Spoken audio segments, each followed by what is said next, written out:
Welcome to Baskin Livestock. We're here today to take a look at our food waste processing recycling facility. We bring in a lot of different materials from about 50 food manufacturers throughout the Northeast, as far west as Indiana, as far south as Delaware, all the way through New England, all upstate New York, Pennsylvania. We try to segregate based on quality. We do 3 or 4 potato chip plants, which we consider our high fat and dry, that we keep here separate in a pile. We got 7 receiving doors for different kind of products. We just recently started adding some high solid liquid type materials that we receive in tankers that we'll blend off with drier material to go through our system. All different kind of mostly dairy based products that add quite a lot of value to our feed. We try to segregate the rest of our products by quality also. We get a lot of cookies, crackers. We keep the drier end of the material here. We get a lot of confectionery and chocolate materials. A lot of it comes in on walking floor dump or ejector trailers that we dump up here and push in the building. The floor level below us is 8 feet below us, so we can hold quite a lot of material in the building. And everything is segregated by what it is. We get a lot of packaged waste that comes from all different parts. We're pretty much all pre-consumer, so we're manufacturing waste and distribution waste. There's a lot of return goods that out of shelf life that need to come back that otherwise would have gone to the landfill that we're recycling and reprocessing. So we try to keep it all segregated by quality. Like I said, we handle a lot of breads and doughs, donuts, cookies, cakes, bread buns, bread rolls, bread itself. During the night, we mix up a formula of all our ingredients based on quality to keep our product consistent. So when we're done, at the end of the night, we've got a big pile of what we call premix. The premix is a little bit of everything mixed to a recipe to keep our product consistent. It's put into a feed box which meters the feed into our system. We can walk around this way. The basis of our fuel, we're unloading a load of fuel right now, is shredded pallets and shredded wood. We're permitted to burn the wood as a fuel. In addition, we're up to 30% by weight of the paper and plastic and cardboard that we pull out of the process. So once the product arrives here, we're able to take out the edible waste portion, recycle it. We're using the plastic, the paper, the cardboard, any contaminant that comes with it.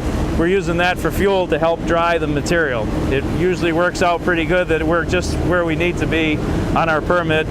Sometimes we're long and we stockpile it. Sometimes we're short and we use a little more wood, but we can stay pretty consistent with it. It's a very sustainable green operation. We're and it's guaranteed certified labeled destruction. There's nothing leaves here. At the end of the day, after a couple thousand tons of feed in and out the door, all we ship out is probably about a ton of ash that goes to the landfill. That's all we're getting rid of here. That's our waste product. So it's less than 0.5%. We're in our fuel room now. Like I said, the basis of our fuel, 70% or better, is ground wood. It's dimensional boards, it's pallets that are no good that we buy for fuel. And the other small percentage is the paper and plastic from the process. It's all been mechanically removed from the incoming material, shredded down to a size that will go in and mix up well in the burner and burn. It's all incinerated here. We take it, we mix it. Our fuel hopper's here. It automatically feeds the burner. The computer calls for fuel as it needs. You'll see the shaker turn on and turn off. The computer's calling for fuel as it needs it to maintain the right temperature in the burner. It's assure proper combustion and proper drying of our material as it goes through the system. If you come outside, you can see our stack. All you're seeing is the moisture, the water that we're driving off the feed being emitted into the air. It's a clear stream. Because it's a cool day, you get a little bit of a white color, but it's fairly clear. That's what we're looking for. We're just driving off the moisture up into the atmosphere. The feed's entered in a feed box, which feeds the shredder, which feeds the dryer.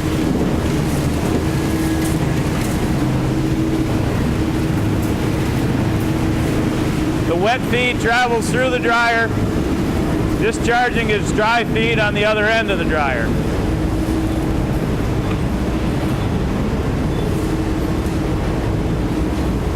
The dry feed with paper and plastic is then transferred to a screening system to remove all the contaminants, regrind and re-screen the overs back for fuel. The fines are the feed that we're looking for. Inside our control room, the computer is the brains of the operation.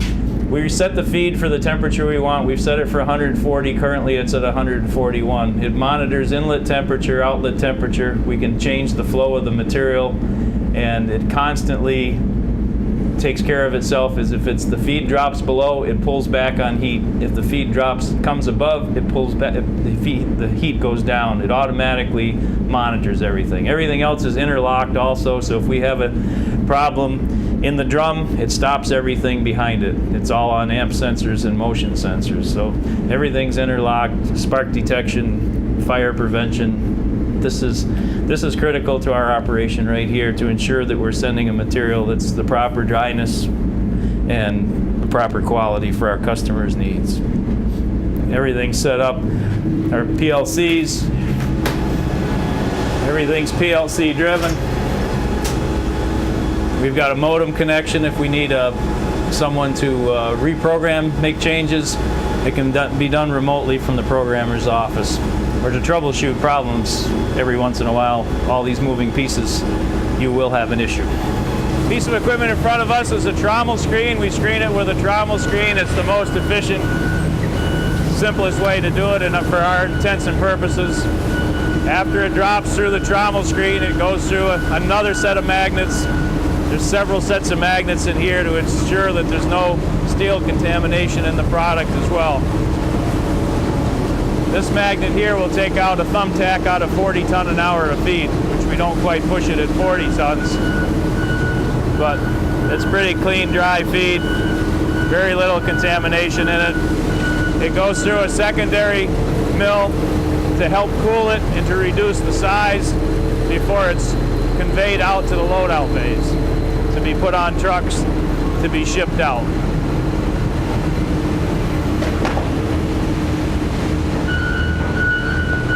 Presently we're running 24/5, starting Sunday night at 6 o'clock till Friday night at 6 o'clock, 24 hours.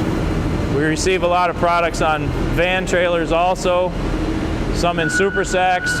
We recycle the super sacks, we bale them and recycle them. We're just waiting to collect enough to recycle. And our end product comes out here on the conveyors to the loadout bays. Every load that we send out, we pull a retained sample to ensure if there's any kind of question at any point in time on the quality of the product, we have a retained sample from every load. We also send samples to the lab daily, not daily, 3 or 4 times a week, to ensure that our quality is what we want it to be.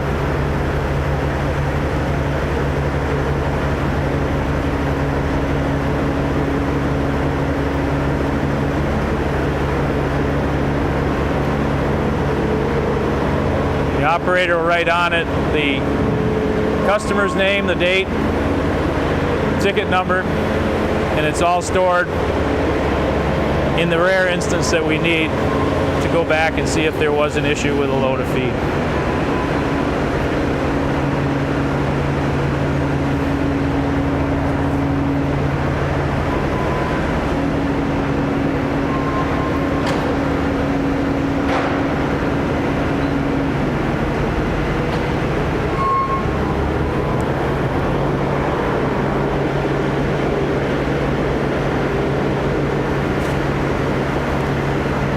Outgoing trucks are pulled in. They're all primarily loaded bulk.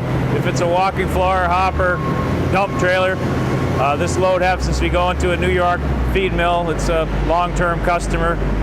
Feed's loaded inside where it's kept dry. If the bad weather, we put the doors down on the ends of the bay so the feed's made dry, stored dry, loaded into a dry trailer, tarped off, and sent to the customer dry.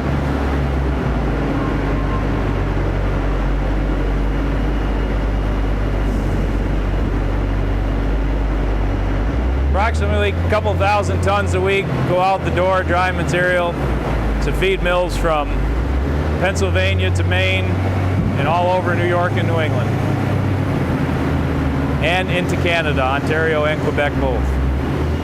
And typically we can run about 20 to 22 tons an hour of dry finished product into the loadout bay here. All the paper's gone, all the steel's gone, all the contamination's gone. It's a nice, dry, flowable feed, suitable for hog feed, cattle feed, poultry feed. Primarily sold in bulk. We can drive a trailer in here. We load over the side of the trailer. We can put both doors down if the weather's bad in the wintertime, snowing, blowing, raining in the summer.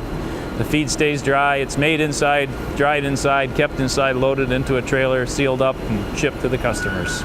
In February of 2015, we built a new shop to take care of our growing fleet of trucks and trailers and all kinds of machinery and equipment. This is the office of the shop. It looks out over a 4-bay shop that we added to our existing facility. Drive-through bays on 3 of them, a project work bay on the end, and gives the guys a lot more room to get stuff done. It's easier to get trailers in. They're 100-foot long bays, and we'll take a walk. We've got a parts room that we added on to also. We try to stock a little bit of everything for whatever we need. So if a truck comes in on a Saturday afternoon and needs a brake job, a battery, a fan belt, or a light switch, or whatever, it should be here on the shelves ready to go. All in a computer system so we can track the cost of doing business, the cost of keeping the equipment moving, try to make educated decisions on which pieces of equipment to keep and which pieces of equipment to replace, and what kind of equipment to replace it with based on the experience we've had in the past with it. 3 drive-through bays and a project bay for longer term, bigger projects that it's easy for heated floor. It's nice and warm in the winter time, well ventilated in the summertime. Try to get the work done as efficiently and as well as possible. We're trying to be proactive about our maintenance and keep everything moving and all the guys happy and safe and comfortable. Well, thanks for taking the time for watching the video. If you have any questions, feel free to call us or email us or contact us any way you like. We'd be happy to talk to you and answer any questions or address any concerns you might have. Thanks again.